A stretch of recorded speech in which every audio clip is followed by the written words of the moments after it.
Alors, mais ce qui est frappant, c'est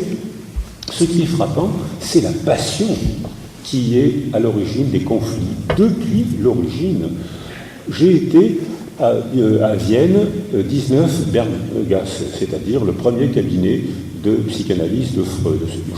J'ai trouvé ça très émouvant.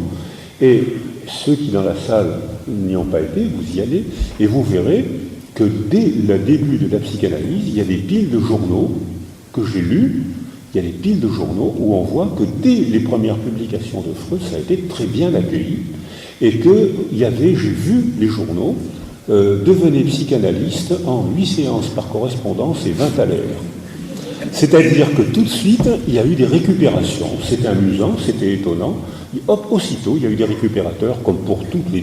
Dès qu'il y a une découverte scientifique, il y a des récupérateurs qui déforment d'ailleurs, qui déforment la découverte et qui la font partir dans une direction qu'on ne souhaite pas. Mais ce qui est étonnant pour Freud, c'est que d'emblée, il a provoqué des passions. L'interprétation des rêves, tout de suite, a provoqué une adoration. Ceux qui ont adoré l'interprétation des rêves, tout de suite, a provoqué une hostilité. Ceux qui ont dit, mais c'est le développement de l'occultisme, et tout de suite ont provoqué une récupération, c'est-à-dire devenez psychanalyste en 8 séances par correspondance. Alors, ensuite, je vais terminer là-dessus, il y a eu des grands mouvements culturels, Thomas Mann, Zweig, Hitchcock, vous avez vu les films de Hitchcock et la manière dont il se sert de la psychanalyse, c'est quand même un peu pittoresque, hein, c'est-à-dire que, mais ça fait rien, ça fait des bons films, le surréalisme a un peu flirté avec la psychanalyse, ça fait des sources d'inspiration, et de toute façon, ces hommes, ces écrivains-là, ont enchanté et ont fait la publicité de Freud, il courait l'Europe et faisait la publicité. Alors, il y a la même chose en médecine, hein, c'est-à-dire qu'en médecine, j'ai dû apprendre les insuffisances vertébro-basilaires. S'il y a des neurologues dans la salle, ça n'existe pas. Il fallait l'apprendre pour ne pas être collé, sinon j'aurais pas pu devenir neurologue. J'ai donc appris des théories fausses qui m'ont permis de devenir neurologue. Et donc, l'insuffisance vertébro-basilaire disparut.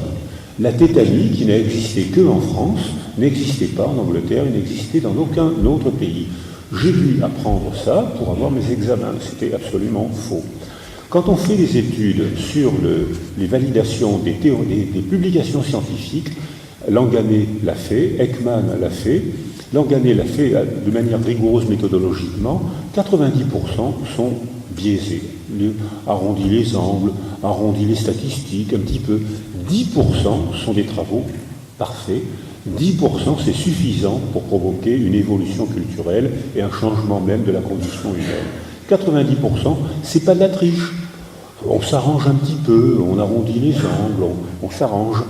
Alors, Ekman a fait une publication qu'il a publiée dans la recherche, où il a pris des articles qui avaient été acceptés par des revues à comité de lecture, et il a simplement mis le nom d'un de ses étudiants, refusé.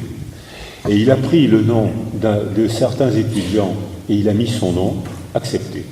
Ça veut dire que toutes ces petites perversions-là, elles existent, on peut recruter les malades, on peut les éliminer, on peut s'arranger. Et puis les statistiques sont parfaites pour améliorer la triche. Je dis toujours aux étudiants, méfions-nous des statistiques. Elles sont importantes parce qu'elles, c'est pas 3, 14, 116, mais elles permettent d'évaluer des hauteurs. Donc il faut garder les statistiques. Mais il faut en même temps s'en méfier. Par exemple, sachant que dans une espérance de vie sexuelle de couple, on va dire de 20 ans à 70 ans, on va dire, il y a à peu près 3000 rapports, il y a 5 à 6 000 rapports sexuels par couple. Vous pouvez faire des règles de 3 si vous voulez, vous avez le temps. C'est-à-dire que ça fait, comme sachant qu'il y a 2 enfants par femme en France, ça fait 1 enfant pour 3000 rapports sexuels. Donc, statistiquement, il est hautement improbable que les rapports sexuels soient la cause de la grossesse. Donc, ça...